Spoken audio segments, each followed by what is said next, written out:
دیکھو ماہ رمضان کی آمد قریب ہے، ہر طرف فتنہ ہی فتنہ ہوتا نظر آ رہا ہے، اور میں اس لیے آپ کے سامنے بات رکھ رہا ہوں. میرے کئی لوگ ہوں گے نمازی، بھلے میرے نمازی، لیکن وہ مجھ سے اختلاف بھی رکھتے ہیں. کوئی بات نہیں، اختلاف آپ رکھنے کا حق بھی رکھتے ہیں کہ مولانا صاحب نہ جانے کبھی کس کو پکڑتے ہیں کبھی کس کو، لیکن یہ صاحب ممبر پر بیٹھنے والے کی ذمہ داری ہے. جو ممبر پر بیٹھے اور حق نہ بولے وہ گونگا شیطان ہے، سرکار نے فرمایا. قیامت کے دن ممبر پر بیٹھنے والوں سے سب سے پہلے سوال ہوگا کہ انہوں نے کیا حق ادا کیا. اب پچھلے دنوں یہی جو شب برات کی جو بڑی رات تھی، اس میں ایک اپنے آپ کو مذہبی اسکالر کہنے والے عامل لیاقت صاحب، ٹھیک ہے، اپنے آپ کو اہل سنت کا ٹھیکیدار کہنے والے، اپنے آپ کو چیمپئن کہنے والے، انہوں نے شب برات میں کیا کیا آپ کے ذہن میں ہو نہیں ہو پتہ نہیں، پورے سوشل میڈیا پہ موجود ہے. انہوں نے اپنے رمضان ٹرانسمیشن کو صحیح ثابت کرنے کے لیے اور اپنے رمضان کے تمام معاملات کو درست ثابت کرنے کے لیے، اور جو معاذ اللہ رمضان کی مبارک راتوں میں اور مبارک ایام و مبارک دنوں میں بے پردہ خواتین کو اور مردوں کو ایک ساتھ بٹھا کر دنیا کے انعامات تقسیم کرنے والے اور خدا کی لعنت کے مستحق ہونے والے نے اپنے پروگرام کو، جو رمضان ٹرانسمیشن اور جو دیگر پروگرام وہ کرتے ہیں، اس کو انہوں نے صحیح ثابت کرنے کے لیے کہا. کتنی غلط بات. اگر آپ کے دل میں اسلام اور ایمان کی قدر ہوگی تو میری بات پر آپ توجہ دو گے، کیونکہ میری ذاتی کوئی دشمنی نہیں، نہ کوئی محبت ہے، نہ کوئی میرا تعلق ہے، لیکن ایک دین کا طالب علم ہو کر آپ کے سامنے حق بول رہا ہوں تاکہ ہم اپنے نمازیوں تک پہنچائیں. انہوں نے کہا کہ لوگ کہتے ہیں کہ مرد و خواتین کا مخلوط اجتماع تم کرتے ہو، ایک ساتھ تم مرد و خواتین کو ملاتے ہو. اگر یہ غلط ہے جا کر حج بند کرواؤ. یہ جملے ان مذہبی اسکالر کے، آپ سنو، کوئی بھی جاؤ ویب سائٹ کہیں بھی جاؤ سن سکتے ہو. جا کر طواف بند کرواؤ. یہ مسلمان کو زیب دیتا ہے کہ تم نے حج سے کمپیئر کر دیا. ارے حج کا معاملہ تو یہ کہ حالت احرام میں عورت کو چہرہ رکھنے کا حکم ہے بس، اور مردوں کا وہاں پر امتحان ہے. اور حج میں تو سب لبیک اللہم لبیک کی صدائیں لگا رہے ہوتے ہیں.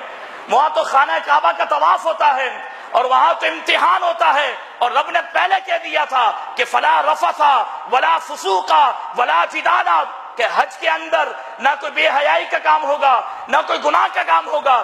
حج کا معاملہ کہاں، اور تمہارا برہانہ بے پردہ عورتوں اور مردوں کو بٹھانا کہاں؟ شرم نہیں آتی؟ یہ کھلے جملے بولے ہیں کہ طواف بند کرواؤ. پھر ہم کو کہنا، میں نے کہا جب دور نازک تھا تو فاروق اعظم نے عورتوں کو مسجد میں نماز پڑھنے کا منع کر دیا تھا. کچھ سمجھ رہے ہو؟ یہ انہوں نے رمضان ٹرانسمیشن کو صحیح ثابت کرنے کے لیے علن اعلان یہ کہہ دیا کہ طواف بند کراؤ. یعنی تیرے ڈرامے بازی اور طواف ایک ہے معاذ اللہ، تمہارا حرام کاری اور حج کرنا ایک ہے. خدا کے واسطے بیدار ہو جاؤ. یہ دین کے نام پر اس طریقے سے لوگ کہتے ہیں آپ کا سنی ہے. ہم نے کہا کوئی نہیں بھائی، ایسی بات نہیں ہے. بد مطلب اعتراض کرتے ہیں کہ تم بڑا اعتراض کرتے تھے ہمارے ماننے والوں پر، تمہارے آدمی کو دیکھو. ہم نے کہا ہماری یہ پہلے سے روٹین ہے اور اہل سنت کا یہ طرز امتیاز ہے. ہم شخصیت کو نہیں دیکھتے، ہم اپنے نظریے کو دیکھتے ہیں.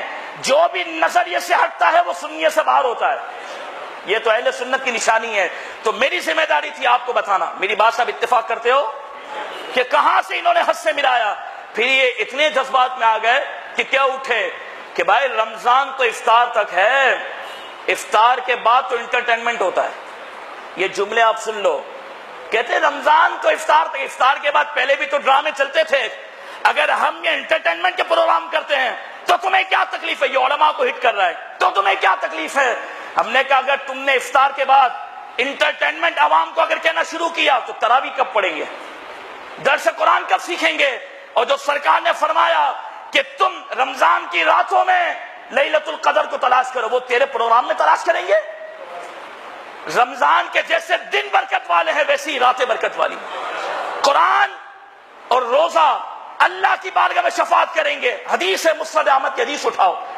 روزہ عرض کرے گا مولا میں نے تیرے بندوں کو پورا دن کھانے پینے سے اور نفسانی خواہشات سے روکا، تو میری شفاعت قبول فرما. اور حدیث میں ہے قرآن کہے گا مولا میں نے تیرے بندوں کو راتوں کو سونے سے روکا، تو میری شفاعت قبول فرما. اور یہ اپنے آپ کو دیندار، اپنے آپ کو مذہبی اسکالر کہنے والے اگر یہ بات کریں، کتنے افسوس کی بات ہے. ہم نہ ان کے پروگرام میں جاتے ہیں نہ انشاءاللہ کبھی جائیں گے، اور جو جائے وہ اس کی مرضی ہے. وہ اپنے حساب سے جائے. میرا کام تھا علماء کو, دینداروں کو نہیں, اپنی عوام کو پیغام دینا کہ سمجھو, سوچو کہ کس قدر سازشیں چل رہی ہیں, کہ رمضان کے مہینے کس قدر بے ادبی, اور جو رمضان میں گناہ کرتا ہے رب العالمین اس سے ناراض ہو جاتا ہے. اور جیسے نیکیوں میں اجر بڑھتا ہے ایسے ہی رمضان میں گناہ کرنے والوں کے لیے سزا بھی بڑھ جاتی ہے. آپ تو خدا کے واسطے اللہ کی رضا کے لیے نیت کرو کہ انشاءاللہ تبارک و تعالی آپ ایسی ٹرانسمیشن نہیں دیکھو گے. ہاتھ اٹھا کر دیکھو, میرا کوئی ذاتی مقصد نہیں ہے, میرا کام تھا کہ رمضان کی قدر آپ کو بتانا. سرکار نے فرمایا جب تک میری امت رمضان کی قدر کرے گی اسے کوئی رسوا نہیں کر سکتا, اور جب میری امت رمضان کی قدر چھوڑ دے گی تو رسوا ہو جائے گی. ہمارا دل چھنی ہو گیا اس عامل لیاقت کی بکواس سن کر کہ رمضان تو افطار تک ہوتا ہے, اس کے بعد انٹرٹینمنٹ ہوتا ہے. تو ہم نے کہا تراویح کب پڑھیں گے, قرآن کب پڑھیں گے؟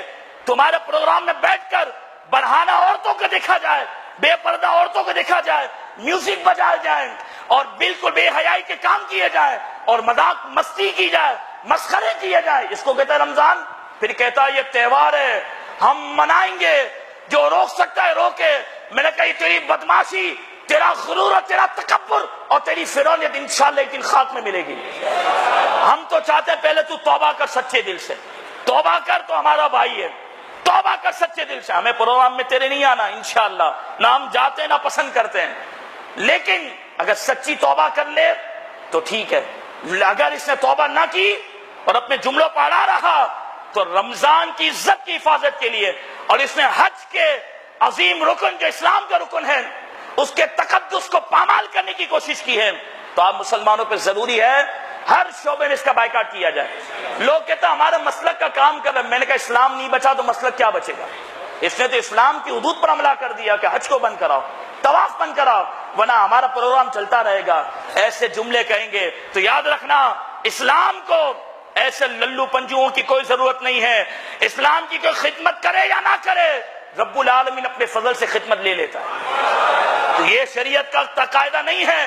جب ابو جہل, ابو لہب جیسے عرب کے بڑے بڑے سردار سرکار کی دین کی خدمت کے لیے تیار نہ ہوئے تو رب نے حبشہ سے بلال کو چن لیا, رب نے فارس سے سلمان کو چن لیا, اور رب نے قیامت تک بتا دیا کہ عامل لیاقت جیسے بڑے بڑے اسکالر, نام نہاد بے غیرت جتنے بڑے بھی لوگ ہوں, اگر یہ رمضان کی عزت پر حملہ کریں گے, قرآن پر حملہ کریں گے, تو جو میرا بندہ ہوگا اسے میرے قرآن سے فرما برداری کرنی ہے, میرے قرآن سے وفا کرنی ہے. میرا کام تھا آپ تک حق پہنچانا.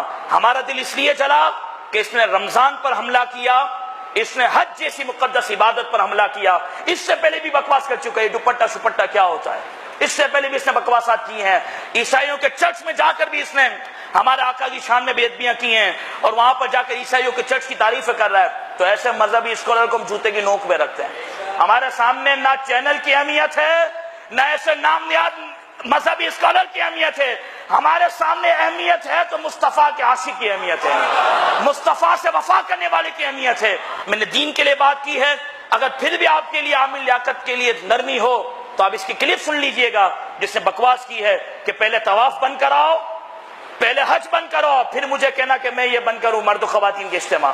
پھر اس نے کہا کہ رمضان تو افطار تک ہوتا ہے, اس کے بعد انٹرٹینمنٹ ہوتا ہے. ہم نے کہا کوئی نہیں, رمضان پورا مہینہ ہوتا ہے, بلکہ رمضان کی ابتدائی رات سے ہوتی ہے, رمضان کی ابتدائی رات سے ہوتی ہے. اس لیے میرا کام تھا حق بولنا, حق کہنا.